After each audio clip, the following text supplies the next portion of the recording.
There's also a lot of action that's taking place in the primary markets as well. With respect to the IPO space, our focus also is on Laxmi Dental IPO. It's entered the day two of investments, and what you already see is that the IPO has been subscribed over 11 times so far, with strong response being seen on the retail aspect as well. The IPO has been launched with a price span of 407 to 428 rupees per share. It's a 698 crore rupees IPO with 138 crore rupees of fresh issue, and the rest of it is offer for sale as well. Now, to discuss with us what is it that the company's aim and objective is of launching the IPO, and what can we expect from the company in its growth aspects going forward, we have with us the top management of Laxmi Dental joining in. Mr. Rakesh Kakkar, he is the chairman and the whole-time director of Laxmi Dental, who's joining in. We also have with us Mr. Sameer Merchant. He's the MD and the CEO of Laxmi Dental. Warm welcome to both of you. Thank you so much for joining in, and here's wishing both of you a very happy Makar Sankranti as well.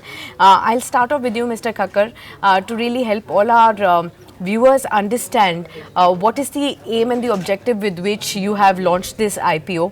We are already seeing a strong response. Day two, it was fully subscribed on day one as well. Day two, there are oversubscriptions flowing in. So we do know that there is a lot of demand and interest among retail investors as well to look at your IPO. But for the company specifically, you're going to be raising about 138 crore rupees as a fresh issue. What are you going to be using that for? Yeah, first of all, happy Makar Sankranti, Sakshi, you and your viewer as well. And thank you very much for the kind words. So, of course, the money what we are raising, it's going to use for latest technology and the machinery and the automation. So that what we are going to use this primary money for the business. Just to add, Sakshi, if I have to bifurcate that, half of the proceeds is almost going towards capex. We are going to enhance our automation capabilities, digitization capabilities, add more plant and machinery so that we can grow our capacity. And some portion is debt repayment, and the other is GCP. Okay, got that. So that's the view that is coming in right there. Okay, then tell us. I'll also ask you to expound that a little bit as well to help us understand, Mr. Merchant, as far as the kind of, I think you're going to be one of the only company that's has a presence in the dental space getting listed. So you're going to be the first one that investors will have exposure to. Tell us a little bit about your own business and what is the kind of moat that you come up with. So yeah, you rightly said we are the first one to come up with this. In fact, we describe our business where we have product range. So we are a integrated dental products company. So our product range starts from pediatric. So we can do it. We have products for the kids. Then we have products for teenage to young adults for teeth alignment, which is the aligners.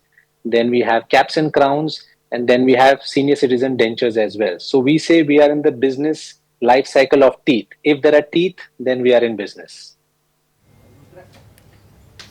Okay, got that. So that's the view that's coming in on the entire company's view right there. Mr. Kakkar, explain to us about the verticals that you have in the RHP. You mentioned that there are three key verticals that you operate in. Do help us understand what each of the verticals is all about, and also individually, what is their contribution to the overall top line that they have, sir? Yeah, for this, I think Samir is the best person to explain these three verticals and the top line and the RHP.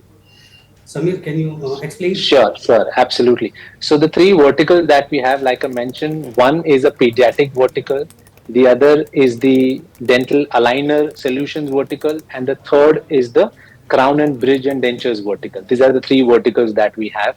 In terms of split, so the H1 split that we have is 73 crores is the crown and bridge. Then the 33 crores is about aligner solution, and 16 crores is pediatric. Okay. And if you could also help me understand what each of them as a margin profile also have. How are the margins also, looking like when we talk about all of them individually? So generally we look at blended because our customer is still the dentist, correct? It's the same person. So we are selling the same caps and crowns to the same dentist, aligner to the same dentist, pediatric to the similar group of dentists. So we generally see blended. So at blended, we are at about 24% this H1.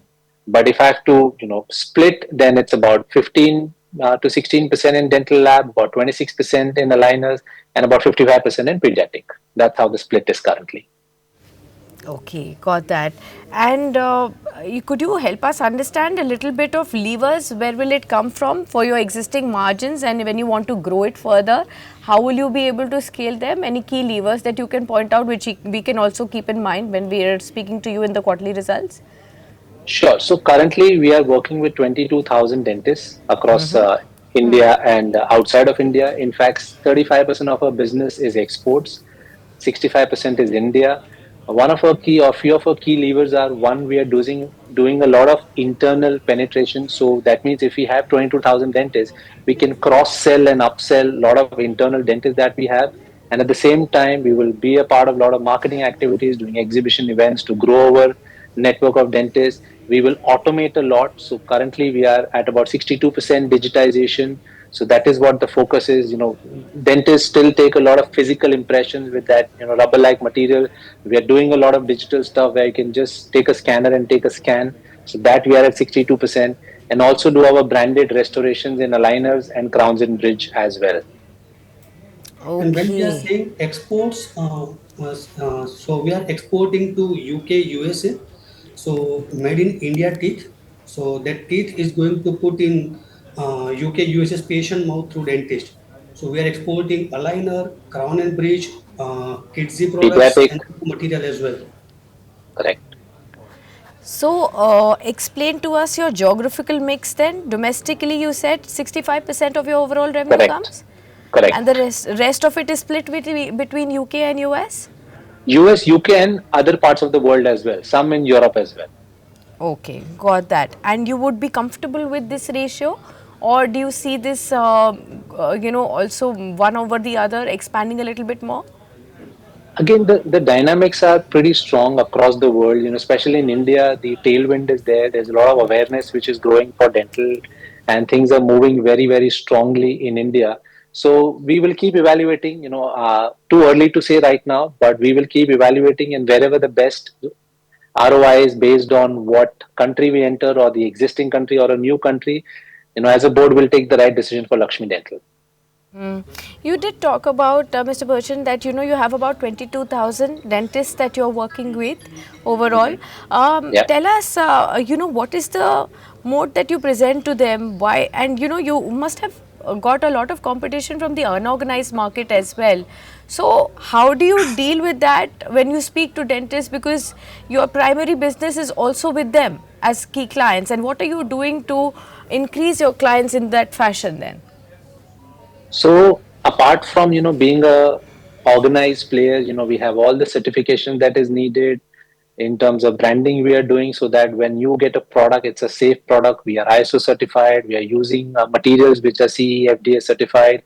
We do a lot of educational programs as a company where we educate the dentists. We will bring the best key opinion leaders from India or across the world and help them learn the newer or nuances of dentistry.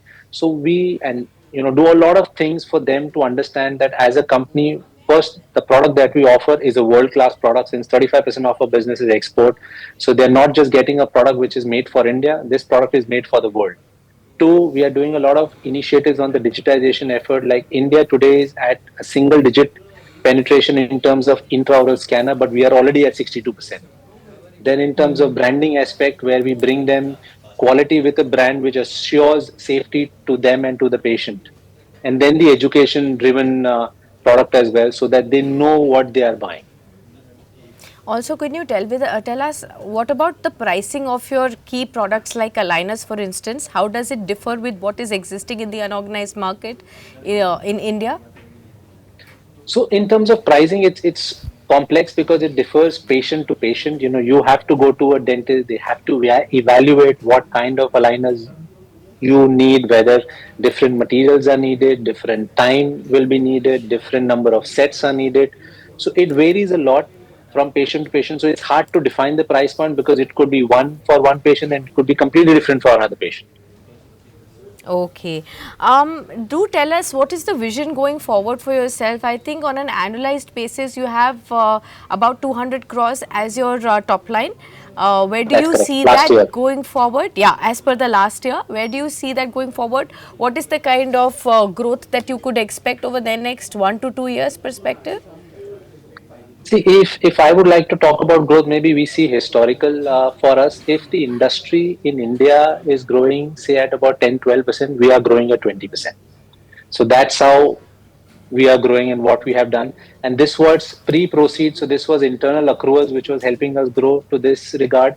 And now with the primary and the infusion towards our growth in terms of building capacity, we are sure that we will do better in the coming years. Okay, got that. So that's the view that's coming in also. Mr. Khakkar, would you also like to share with us as closing comments as to what would you want your aspiring shareholders, investors to really take it as a message from this interaction when they actually look at your company as a prospective company for their investment portfolios? So simple message I normally always say is in companies meeting, it's like 140 crore की आबादी 32 lakh. That's the potential. Wonderful. Well, thank you so much to both of you for sharing all those thoughts and ideas with all our viewers. All the best for this IPO and for the upcoming listing as well. For sure, we will catch you around the quarterly earnings now to help us understand where the company is growing forward from here. Thank you so much and all the Sure. best. Thank you so much. Thank you very Thanks a much. lot. Thanks for Thank you. having us. Bye bye.